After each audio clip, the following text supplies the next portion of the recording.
Okay, this is the last lesson on exponential functions. It's dealing with solving exponential equations, and I'm going to look specifically now at applications of exponential equations. This again is from section 7.3 in your book, and again we're going to be solving some problems that involve exponential growth and decay, and we're going to be solving problems that involve applications of exponential equations to loans, mortgages, and investments. Okay, we're going to jump right into some examples here. Hopefully you viewed the earlier recording about how to create exponential equations given a word problem, how to set them up, determining the values of A, B, and C. If you've already viewed that one, then we should be able to quickly jump into creating the equation here and solving. Let's do that. It says the half-life of radon-222 is 92 hours. If the initial amount of radon-222 was 48 grams, how long would it take to decay to 3 grams? Again, from our previous recording, we know that to set up these equations, we always start with y equals a times b to the x over c. A, remember, is the initial amount. The initial amount of radon, in this case, is 48 grams. So A is 48. Sorry, I use b. It should be c to the x over b, of course. Let me fix that. The reason why I had that sort of mixed up there is because in previous years we always had the b and the c in a different order, in the order that I originally wrote it here. So a times c to the x over b is what we start with. So a is 48 grams. C, remember, is determined by considering whether it's a growth problem or decay problem, whether it's a half-life problem, or what it is. In this case, it's a half-life problem.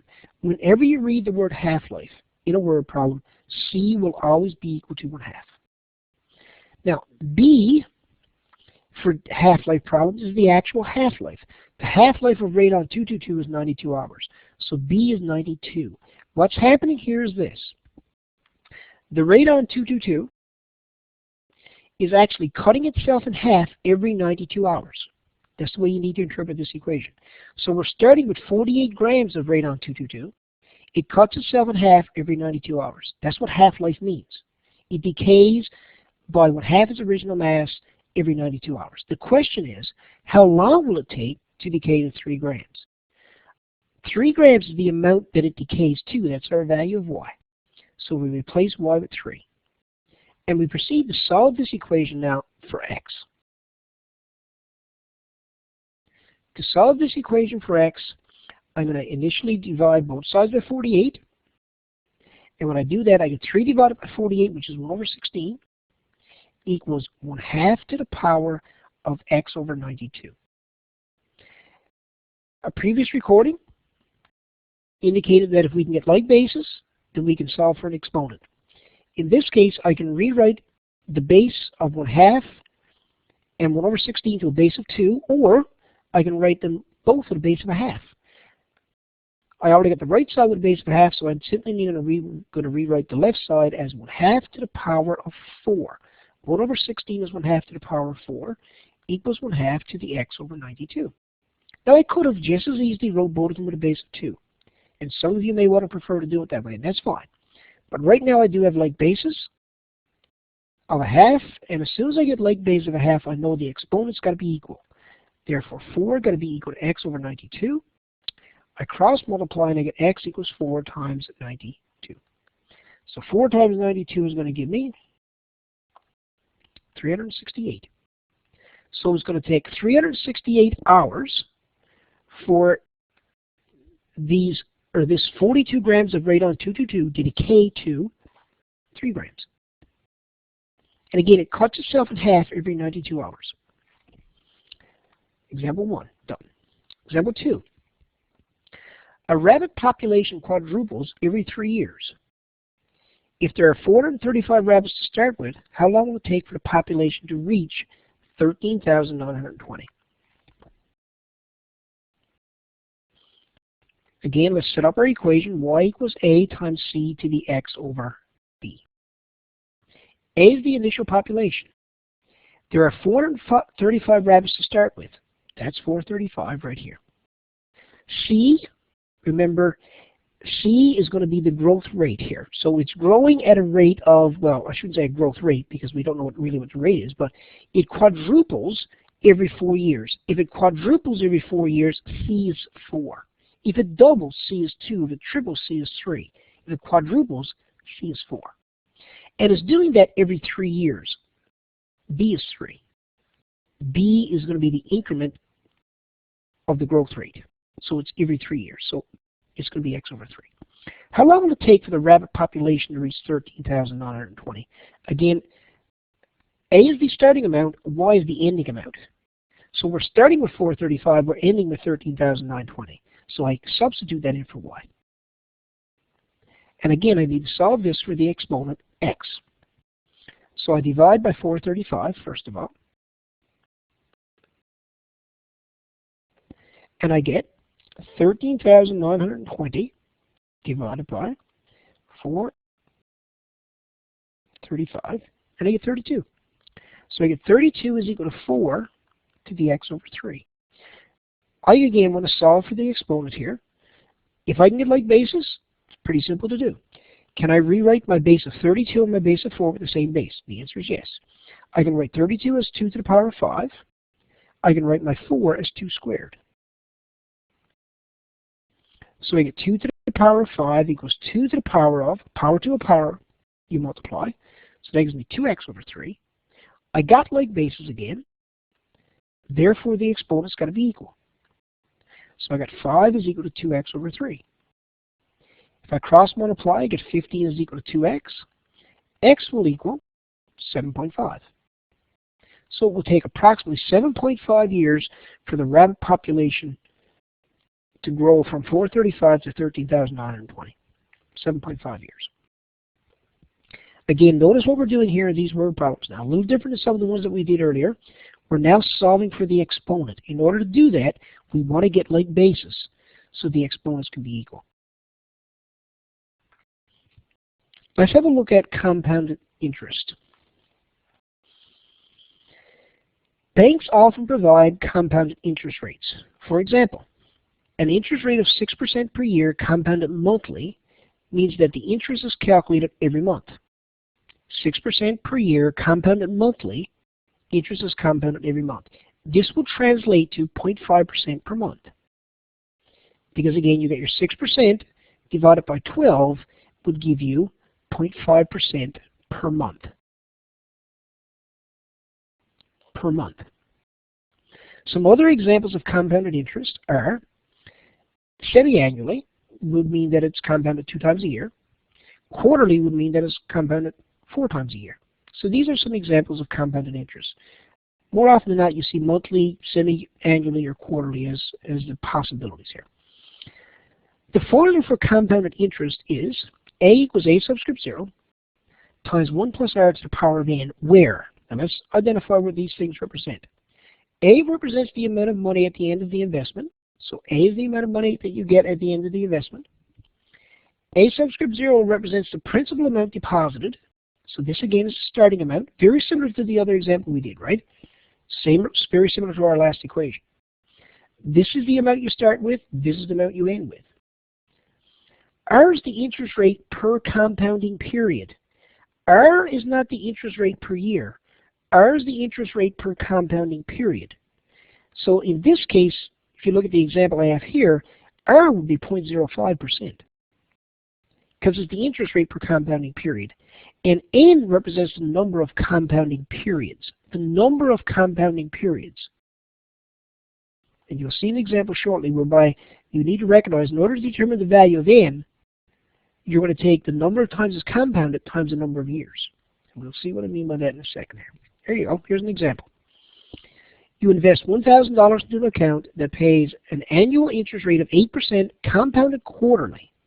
How much will you have in the account at the end of 4 years? Let's create our equation. A is equal to A subscript 0 of 1 plus R to the power of n. A subscript 0 is the initial amount. You invest $1,000 into an account. Now remember, the rate here, the value of R, is not the annual rate of 8%. It's going to be your annual rate divided by the number of times it's compounded. The 8% is compounded quarterly. That's 4 times a year. So my quarterly rate is 2%. So I get 2% every quarter. So 1 plus 2%, which would be 0.02, to the power of n. Now remember, n is the number of compounding periods. How many compounding periods will occur in 4 years if it's compounded quarterly, which is 4 times a year? So the interest is compounded 4 times a year, so in 4 years, that would be 4 times 4, which is 16 compounding periods. So the amount of money that you're left with after the 4 years would be, take your calculator and do it, 1.02 raised to the power of 16 times 1,000. And I get an answer of $1,372.79. That's how much money you would have into the account at the end of 4 years. Remember that the value of R is determined by taking your annual interest rate and dividing it by the number of times it's compounded per year. And N is the number of compounding periods that occur. Here's another example. Christina wants to purchase a used car that costs $12,960. So that's what her car is going to cost her. She has already saved $6,250 so far. How long will she have to invest her money into a term deposit that pays 40% compounded semi-annually? Now 40% is a pretty high payment rate, but it pays 40% compounded semi-annually.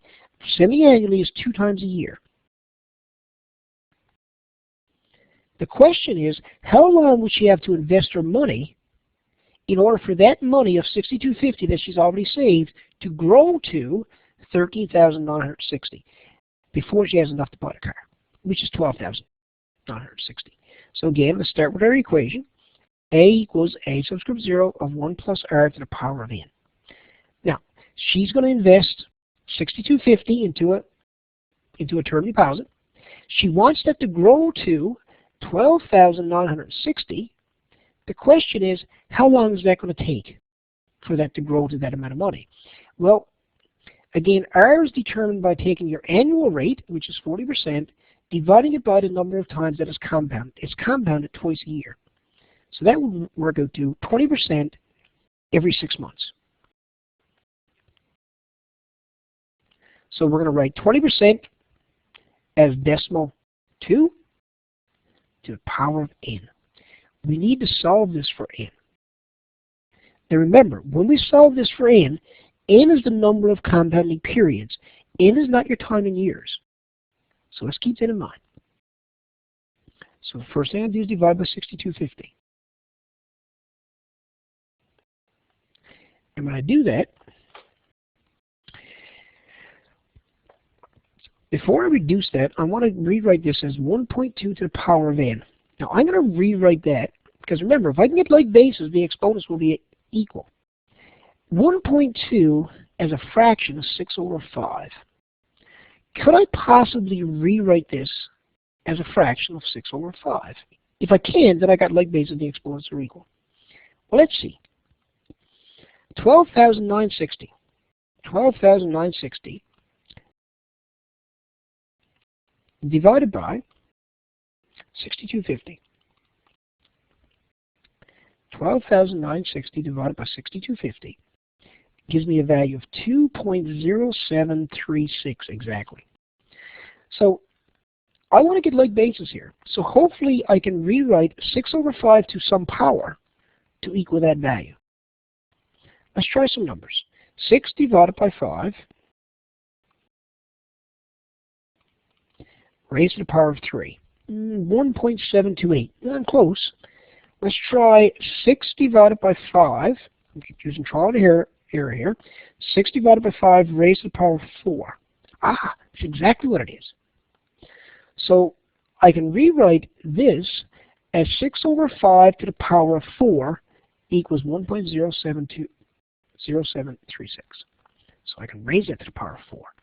Now you can see that n got to be equal to 4 because, again, I got like bases. Now the question is, how long is it going to be before she has enough to buy the car? N is the number of compounding periods. It is compounded twice a year. So therefore, the number of years is going to be n divided by 2 because it's compounded twice a year. So 4 divided by 2 is equal to 2 years. So be careful with your answer there. You've got to take your answer and divide by the number of times it is compounded in a year to determine the number of years. It would take 2 years. 2 years is 4 compounding periods, you see, for it to grow to that amount. Okay, let's have a look at another example here. A bucket of tar is heated outside to repair a leaky roof. Once the leak is repaired, the remaining tar is left in the bucket to cool down to use again later. Its change in temperature T, measured in degrees Celsius with respect to time T, in minutes is given by the following equation. T is equal to 72 times 0.68 to the T over 10 plus 24. Now remember, T is the temperature of the tar, small t is the time. What is the initial temperature of the tar? Now you got to be very careful with this question. What is the initial temperature of the tar? Most students will look at this and say 72. That's incorrect. Let me show you why. The initial temperature, remember, is at time 0. The initial temperature is initially what was the tar before it was left to cool down. The initial temperature of the tar. So that would be at T equals 0. Let's solve this for T equals 0. Let's try to get an interpretation as to why the answer is what it is. T is equal to 72 times 0.68 to the T over 10 plus 24. Now T is equal to 0, so I'm going to replace my T here with 0. I get the temperature of the tar is equal to 72 times 0.68 to the 0 plus 24. T is equal to 72 times anything raised to the power of 0 is 1 plus 24. The initial temperature of the tar is actually 72 plus 24, which is 96 degrees Celsius. The initial temperature of the tar is 96 degrees Celsius. Now let's try and interpret graphically what that means, why the answer is what it is. Let's think about the graph of this function. This is a decay function. It has a horizontal asymptote of 24.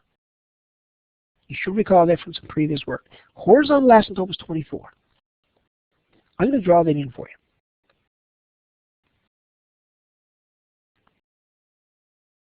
Something like this. Horizontal asymptote of 24. I should use T rather than Y, I guess. T doesn't look very good. Let me fix that.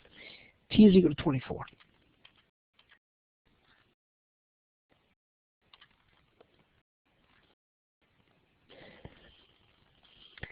What's happening here is this.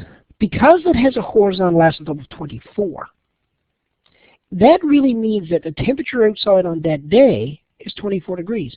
The temperature of the tar cannot go below the temperature outside that particular day. So it's heated up to repair a leaky roof, but then it's left to cool down. But it will only cool down to the temperature outside that day. So your exponential function, which is a decay function, is going to look like this. It cannot go below 24 degrees. So what's happening is this. Your 72 is actually, it's actually the exponential equation with a horizontal asymptote of 0. Let me show you what I mean by that.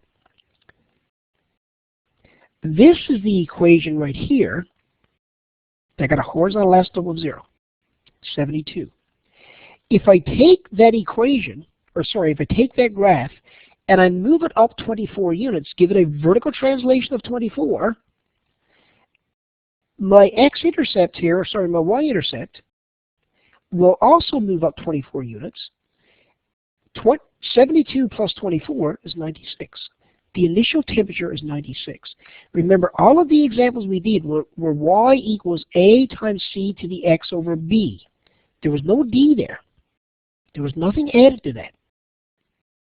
Or no value of k, or we're going to look at that value of 24, whatever you consider that.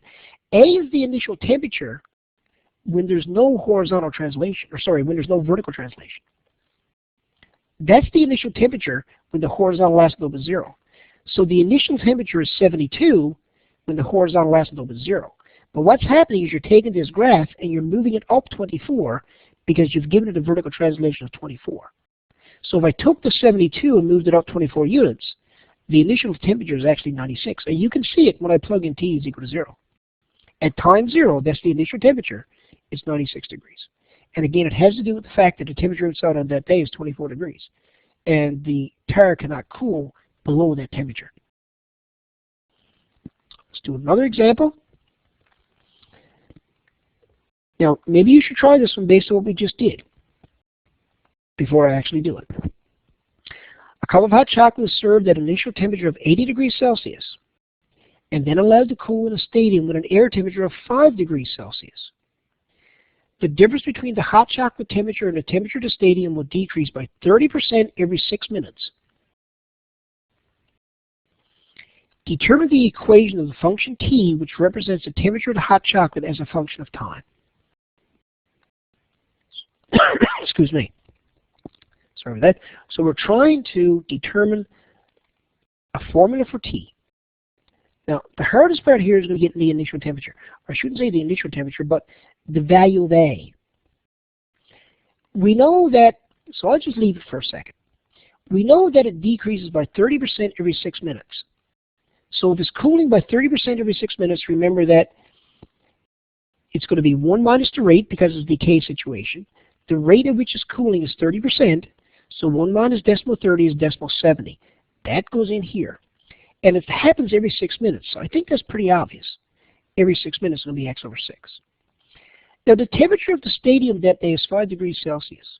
So you got to remember that the temperature of the hot chocolate will not go below 5 degrees Celsius. So there's a horizontal asymptote here again of 5.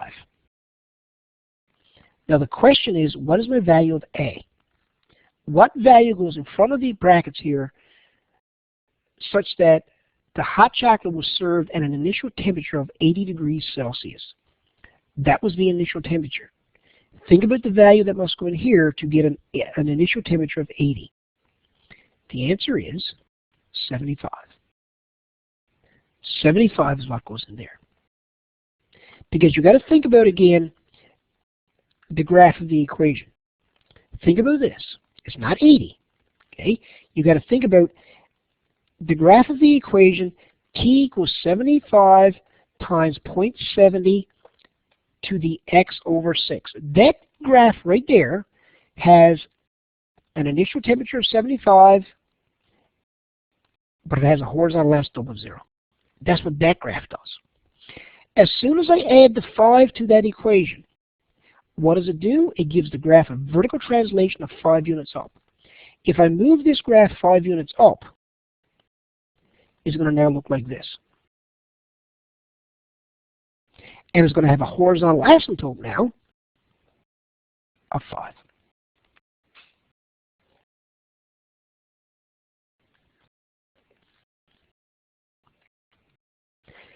And of course the initial value, because I moved everything up 5 units, is now 80. There's the initial temperature of the hot chocolate, is 80 degrees. But the equation that gives me that is this equation here plus 5. There's the equation with a horizontal asymptote of 0, but because I added 5 to it, I vertically translated the graph 5 units up. Once I take the graph and move it up 5 units, my y-intercept of 75 now becomes 80. That's the initial temperature now. And that's what we were told. The initial temperature is 80 degrees. There's the equation we're looking for right here. So that's an interesting question. You need to be careful with that, okay? Okay, I think that ends the lesson except for a quick summary of key ideas. Let's run through them. Some exponential equations can be solved directly if the terms on either side of the equal sign have the same base, or it can be written so that they have the same base. In most of the examples we did today, we rewrote the equations so that they would get the same base. If the bases are the same, you equate the exponents and solve the variable. If the bases are different, but can be written with the same base, use exponents laws, and then equate the exponents and solve for the variable. That's most of the examples we did here today as well. Okay, that ends this lesson. And that, by the way, ends all the lessons for Chapter 7.